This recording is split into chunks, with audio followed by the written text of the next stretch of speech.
A man can be himself only so long as he is alone. If he loves, he ceases to be what he is.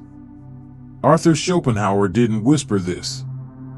He thundered it across the silence that men dare not break.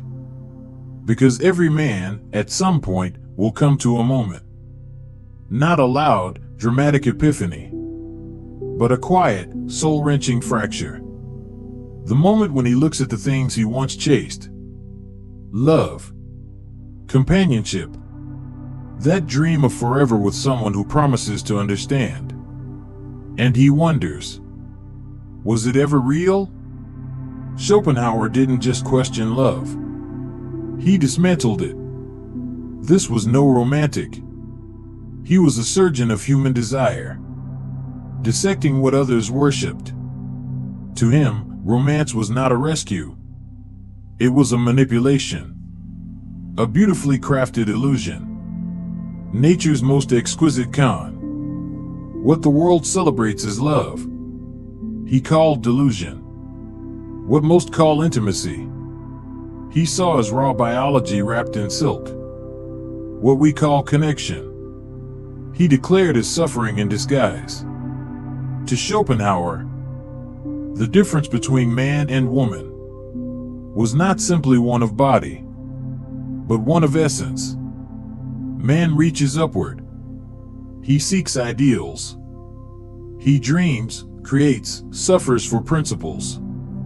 He is willing to die for abstract truths. Woman, on the other hand, clings to what is immediate, the tangible, the emotional, the useful. In his words, women remain children their whole lives, not as an insult, but as a description of their metaphysical posture, oriented toward the present, immersed in the now, blind to the higher abstractions that torture the male soul. She cleaves to appearance, takes surface for substance, moment for meaning. And what, then, is beauty? To Schopenhauer, it is not a celebration. It is a trap, a biological snare designed to disarm man's judgment, to drag him down from his philosophical height, and chain him to the primal. He did not see beauty as a gift, but as a mask, a strategic deception, an instinctual weapon used by nature to reduce man from a thinker to a breeder. And tragically, it works.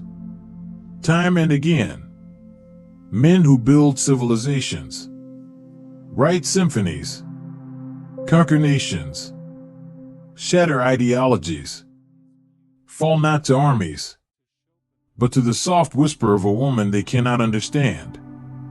Schopenhauer believed women, lacking the brute force to conquer externally, developed a different kind of weapon. Subtlety, charm, emotion.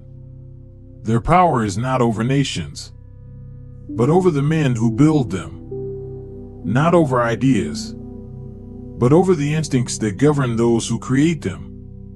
Where man constructs the world, woman molds the man, through affection, approval, and need. And yet society calls this beautiful. It romanticizes the transaction. It crowns it with flowers and sacred vows, pretending it is eternal, spiritual, pure. But to Schopenhauer, this wasn't sacred. It was strategic. Love, he wrote, is not what you think it is. It is not a soulmate connection, not a merging of destinies, not the alignment of hearts. It is nature's trick, the will to life, blind, immoral, ruthless, manipulating your mind to carry out reproduction. And it cares nothing for your peace, nothing for your spiritual fulfillment, nothing for your artistic ambition. It does not want you happy. It wants you breeding. And to achieve its goal, nature whispers fantasies into your heart.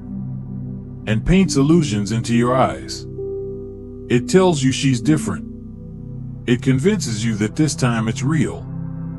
It sells you a dream wrapped in beauty and warmth.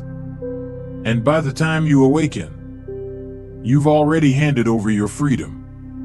Schopenhauer never saw marriage as sacred.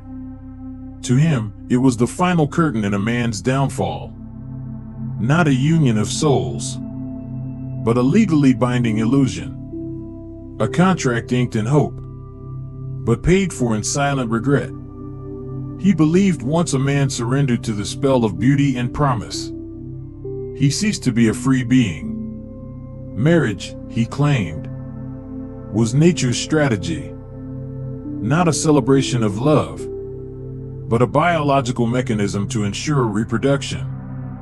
And the man, reduced to a beast of burden, laboring not for glory or meaning, but to sustain a system that often leaves him drained, empty, and quietly resentful.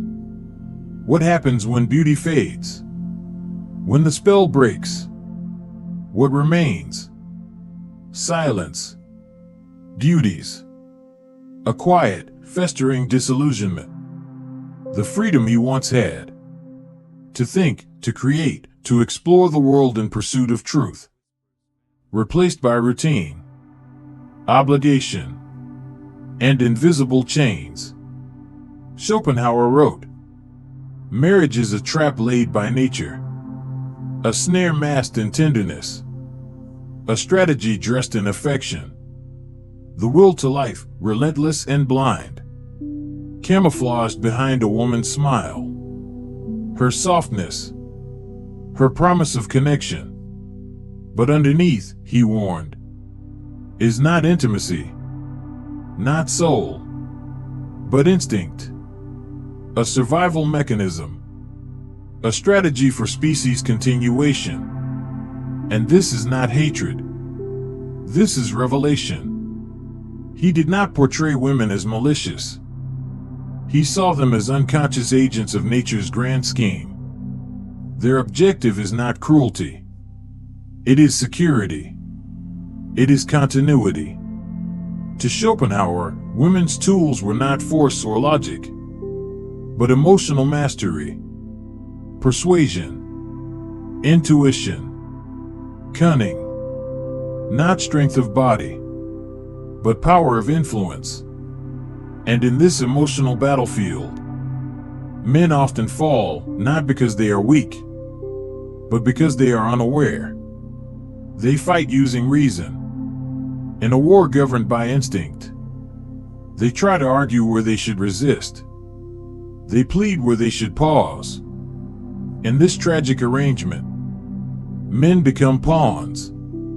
They build homes they no longer own. They climb careers for families that barely see them. They dream, but their dreams are diluted by the weight of obligation. And still, they convince themselves this is fulfillment, that this sacrifice is noble, that their slow erasure is honorable.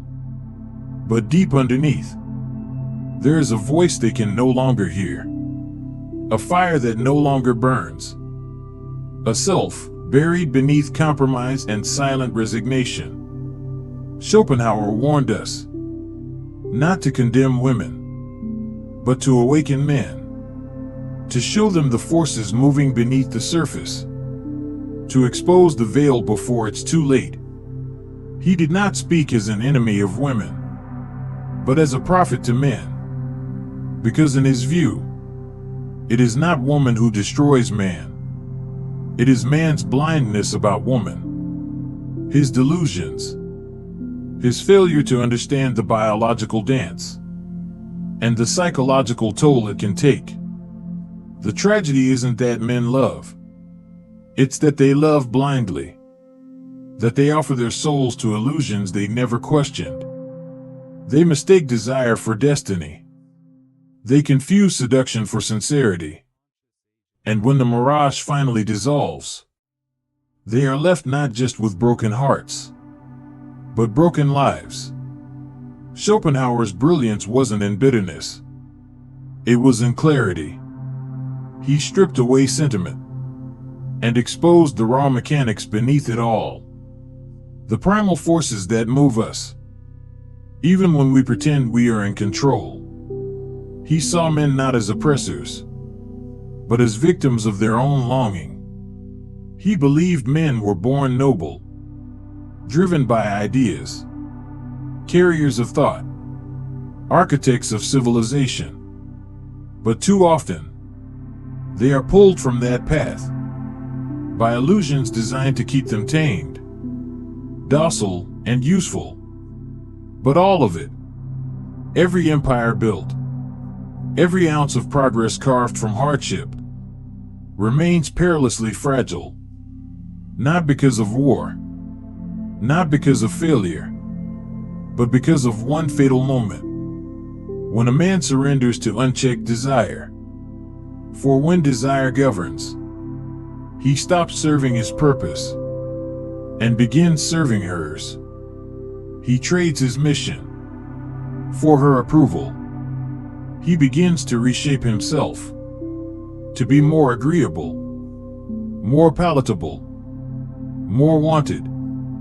And in the process, he forgets who he truly is. Schopenhauer considered this not just a betrayal of ideals, not even of truth or honor, but the greatest betrayal of all, the betrayal of the self. What is a man worth if he can no longer recognize his reflection? What is the value of success if it costs him his soul? Schopenhauer observed that men are rarely broken by war, poverty, or toil.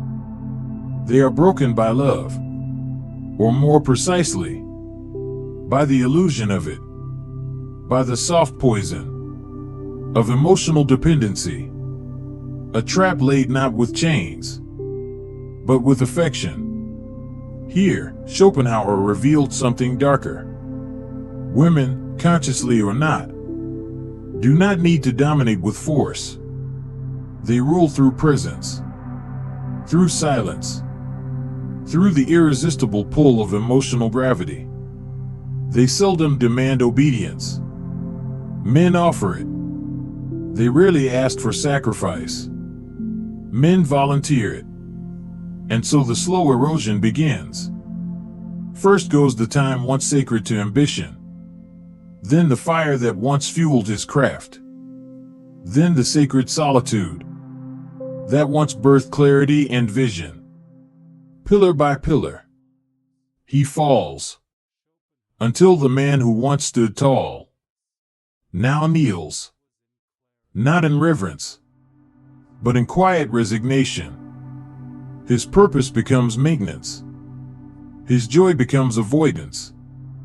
His dreams shrink, reshaped to accommodate another's comfort. And the world claps. They call it growth. They call it maturity. They call it love. But Schopenhauer dares to ask, what if it is none of these? What if it's not growth, but surrender?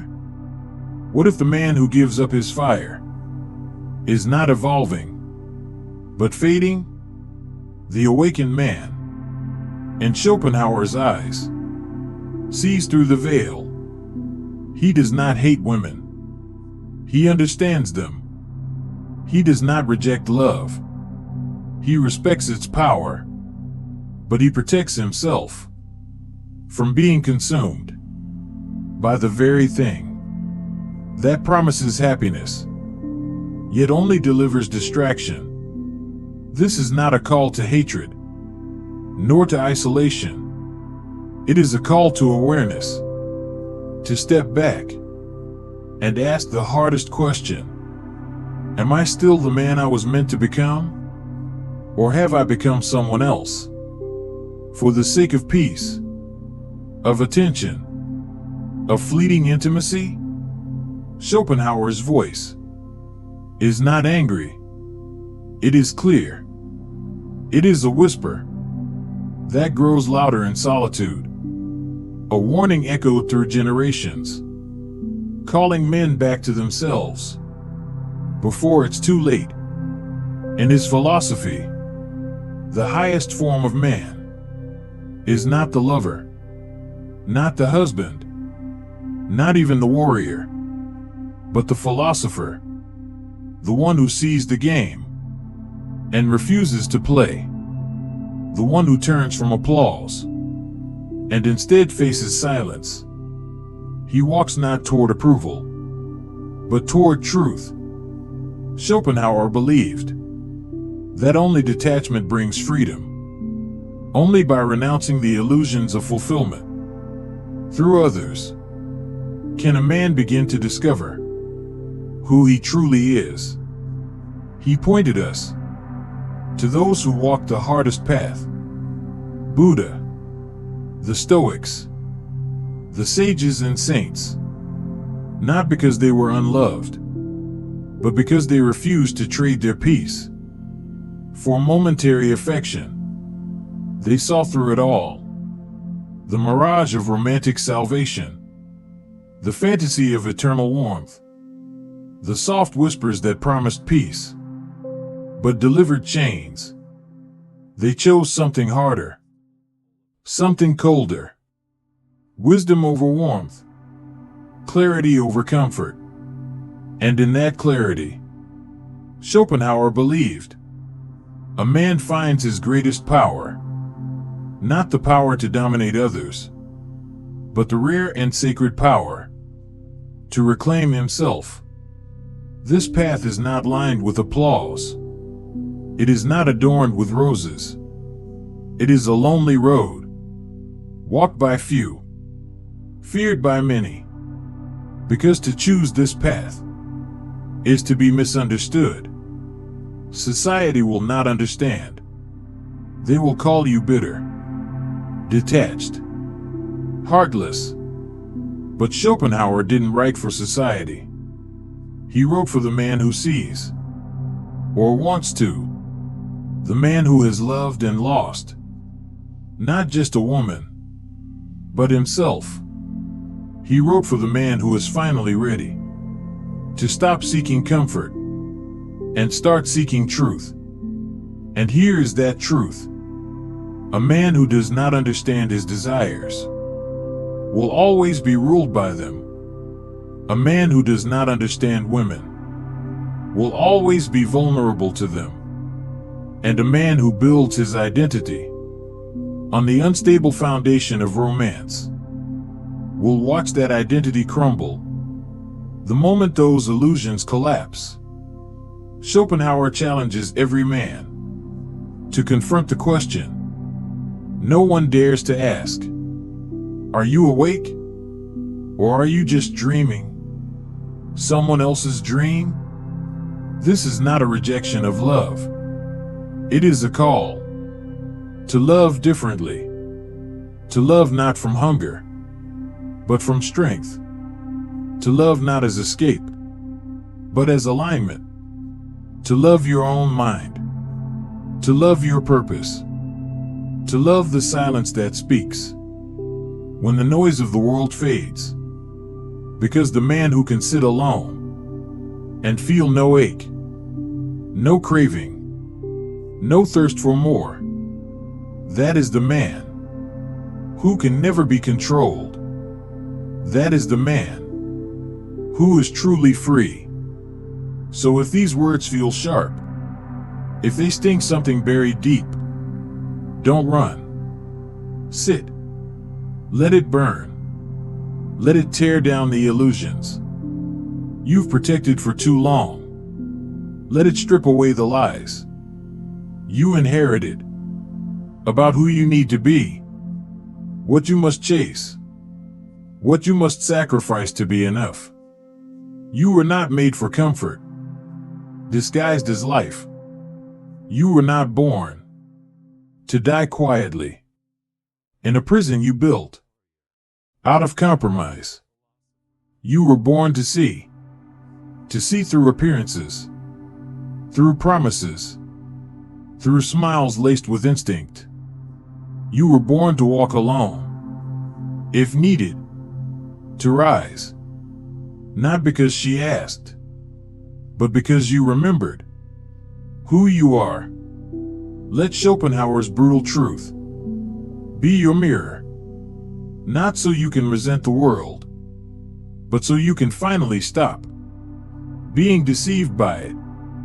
Because once you see clearly, you never unsee. If something inside you stirred today, a flicker of anger, clarity, recognition, don't ignore it. Don't scroll away. Like the video. Share it with another man who's still asleep.